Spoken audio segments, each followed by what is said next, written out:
यहाँ पे हमें डिफरेंशिएट करना है इस एक्सप्रेशन को x के रिस्पेक्ट में व्हेन x रेंजेस फ्रॉम 1/2 से 1 and then x ranges from -1 to -1/2। तो हम इसे चेन रूल की मदद से सॉल्व करते हैं।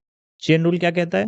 पहले हमें जो आउटर फंक्शन होता है हमारे पास उसे डिफरेंशिएट करना होता है। आउटर फंक्शन क्या है यहाँ पर? cos inverse. तो d d x of cos inverse क्या होता है? -1/√1 - x स्क्वायर। तो स्टार्ट करते हैं हम इसे सॉल्व करना। यहाँ पे हमें क्या फाइंड आउट करना है? D d x of cos inverse 4x cube minus 3x is equal to, अब चेन रूल क्या कहता है? पहले हमें आउटर फंक्शन को डिफरेंशिएट करना होता है। आउटर फंक्शन क्या है यहाँ पर? cos inverse. D d x of cos inverse कितना होता है? -1/√1 - x स्क्वायर। x स्क्वायर की जगह यहाँ पे क्या आएगा? दिस होल का स्क्वायर, मतलब 4x क्यूब माइनस 3x का होल स्क्वायर। ठीक है, into d d x of inner function. Inner function क्या है यहाँ पर? 4x cube minus 3x। ठीक है, अब ये कितना हो जाएगा? -1/√1 minus 4x cube minus 3x का whole square into d d x of 4x cube, ये कितना हो जाएगा? 12x square minus d d x of 3x is 3 minus 3 हो जाएगा ये। ठीक है, अब ये वाला जो एक्सप्रेशन है ये तो सिंपल है, लेकिन ये वाला जो एक्सप्रेशन है इसको जब हम एक्सपेंड करेंगे तो ये थोड़ा कॉम्प्लिकेटेड सा बन जाएगा। तो हम क्या करते हैं, यहाँ पे सब्स्टिट्यूट कर देते हैं। Let x equals cos theta. ठीक है, ये वाले एक्सप्रेशन में हम क्या कर रहे हैं? सब्स्टिट्यूट कर रहे हैं। x को कितना मान रहे हैं? cos theta. तो ये कितना हो जाएगा? -1 divided by √1 minus 4x cube, मतलब cos cube theta minus 3 cos theta का whole square into 12x square और माइनस 3। ठीक है, यहाँ पे हमने cos थीटा नहीं रखा, आप चाहो तो रख सकते हो, ये बन जाएगा 12 cos स्क्वायर थीटा माइनस 3, लेकिन यहाँ पे रखने का फायदा नहीं है, हमें उसका कुछ करना नहीं है। ठीक है, ये पहले से सिंप्लीफाइड फॉर्म में है, तो इसे हम ऐसे ही रहने देते हैं। अब ये कितना हो जाएगा? -1/√1 minus 4 cos cube theta minus 3 cos theta, ये कितना होता है? cos of 3 theta.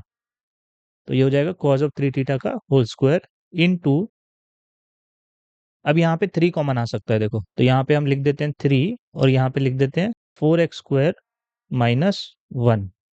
ठीक है, अब हम -3 4x square minus 1 divided by √1 minus cos square theta कितना होता है? Sign square theta. तो ये कितना हो जाएगा?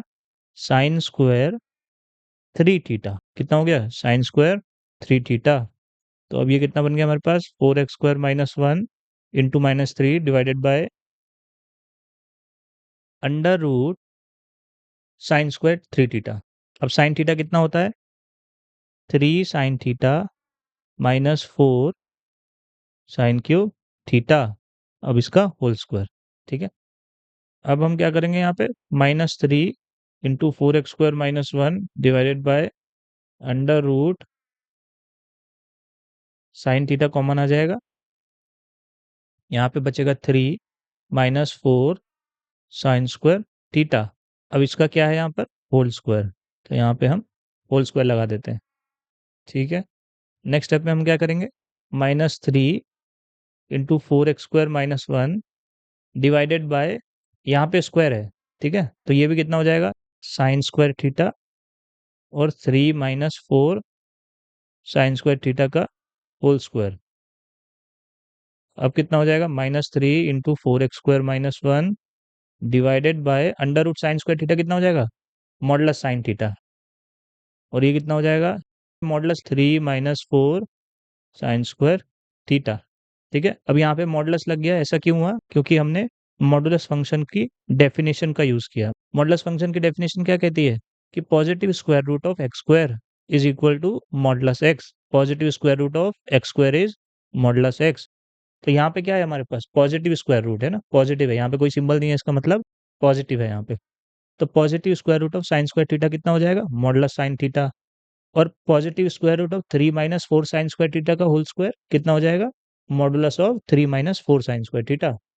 ठीक है, लेकिन हमें पता है यहाँ पे हम थीटा हमारा एंगल है वो प्रिंसिपल ब्रांच पे लाई करता है। किसकी प्रिंसिपल ब्रांच पे? कॉज एंड कॉज इनवर्स की। कॉज एंड कॉज इनवर्स की प्रिंसिपल ब्रांच क्या होती है? 0 से पाई।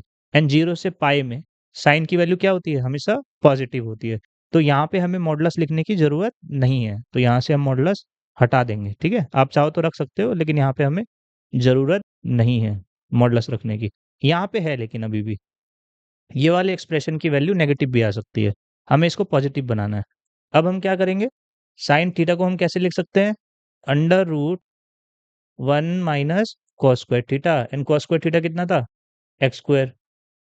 और ये कितना हो जाएगा? Modulus of 3 minus 4 into sine square theta. Sine square theta is 1 minus cos square theta, मतलब 1 माइनस एक्स स्क्वायर। ठीक है, अब ये कितना हो जाएगा? -3 times 4x² minus 1 divided by under root 1 minus x square. 3 minus 4 कितना हो जाएगा? -1 एंड प्लस 4x²। तो ये देखो सेम आ रहा है ना यहाँ पे। अब हम इसका यूज करेंगे, क्या करेंगे? इसके अंदर भी सेम एक्सप्रेशन है 4x² माइनस 1, और यहाँ पे भी क्या आ गया? 4x² minus 1। तो अब हम क्या करेंगे? मॉडुलस फंक्शन की डेफिनेशन को फिर से यूज करेंगे। मॉडुलस फंक्शन की डेफिनेशन क्या कहती है? F x equals modulus of x equals positive x अगर एक्स हमारा इक्वल टू ग्रेटर देन 0 है, और माइनस एक्स होता है ये if x is less than 0। ये डेफिनेशन है हमारी मॉडुलस फंक्शन की। तो यहाँ पर हम ये यूज करेंगे। दो केस बनेंगे यहाँ पर। अगर पहले केस में तो ये कितना बन जाएगा? 4x² minus 1 divided by under root 1 minus x square, और ये कितना हो जाएगा? Positive -1 plus 4x²। ठीक है, मॉडुलस हमने यहाँ से हटा दिया है। ये कब होगा? अगर ये वाला जो हमारा एक्सप्रेशन है 4x² माइनस 1 ग्रेटर देन 0, और सेकेंड केस में अगर 4x² माइनस 1 लेस देन 0 हो जाएगा। कितना हो जाएगा? Less than 0। तो ये कितना हो जाएगा एक्सप्रेशन? यहाँ पे एक माइनस लग जाएगा, इसके आगे क्या लगेगा? एक माइनस, इस एक्सप्रेशन के आगे माइनस। तो ये हो जाएगा -4x² प्लस 1। ठीक है, और ये कब हो रहा है हमारे पास? अगर 4x² minus 1 is less than 0। ठीक है, अब हम आगे क्या करेंगे? देखो ये दोनों कैंसिल आउट हो जाएंगे। कितना बचेगा यहाँ पे? -3 divided by under root 1 minus x square. ठीक है, ये कब बच रहा है? अगर 4x² minus 1 is greater then 0। और सेकंड वाले केस में क्या बच रहा है? ये दोनों कैंसिल आउट हो जाएंगे, तो कितना बचेगा? यहाँ पे -1 बचेगा, minus minus +3 divide by under root 1 minus x square. ठीक है, ये कब हो रहा है? If 4x² minus 1 is less than 0। अब हम क्या कर सकते हैं? इसको थोड़ा और सिंप्लीफाई कर देते हैं। -3 divided by under root 1 minus x square if 4x² is greater than 1, और +3 by under root 1 minus x square कब आ रहा है? If 4x² is less than 1। ये कितना होगा? Under root 1 minus x square if x square is greater than 1/4। और यहाँ कितना आ रहा है? 3 by under root 1 minus x square if x square is less then 1/4। अब हम क्या करेंगे? फिर से मॉडुलस एक्स की प्रॉपर्टी को यूज करेंगे। मॉडुलस एक्स की कौन सी वाली प्रॉपर्टी यूज करेंगे? ये जो आपको यहाँ पे स्क्रीन पे दिख रही है, ये वाली प्रॉपर्टी यूज करेंगे। और इसकी मदद से हम इसे क्या लिख सकते हैं? Modulus x lies between 1/2 and 1। और अगली वाली प्रॉपर्टी यूज करके हम क्या कर सकते हैं? इसे लिख सकते हैं if modulus x is less then 1/2। ठीक है, तो यहाँ से हमारे पास फिर से दो आंसर आ रहे हैं। एक आ रहा है पॉजिटिव और एक आ रहा है नेगेटिव। पॉजिटिव कब आ रहा है? जब modulus x is less then 1/2। And negative कब आ रहा है? जब modulus x lies between 1/2 and 1। तो हमारा जो क्वेश्चन था उसमें हमें दो रेंज दी थी। पहली रेंज में एक्स लाइड बिटवीन 1/2 से 1, and then x lied between -1 to -1/2। इन दोनों केस में जो मॉडुलस एक्स की जो वैल्यू है वो हमेशा 1/2 से क्या होगी? ज़्यादा होगी। इसका मतलब इन दोनों रेंज के लिए हमारा जो आंसर होगा वो क्या होगा? नेगेटिव वाला आंसर जो हमने नीचे फाइंड आउट किया है ना। एक पॉजिटिव आ रहा है और एक नेगेटिव आ रहा है, तो हमें कौन सा सिलेक्ट करना है? नेगेटिव वाला आंसर, क्योंकि इसी केस में जो मॉडुलस एक्स है वो 1/2 से बड़ा है और 1 से कम है।